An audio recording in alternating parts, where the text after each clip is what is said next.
right, guys, so final exercise we're gonna do is dips.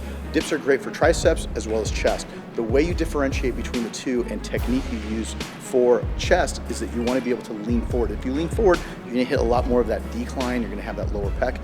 Obviously, you still get some ancillary tricep, but if you are upright, then you can turn around and really focus on the triceps. But what we're doing here is focusing on the chest. Good.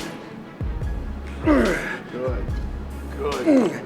Keep it tight. That's it. Pull that in. Pull that in. Down core tight while you're trying to push your chest.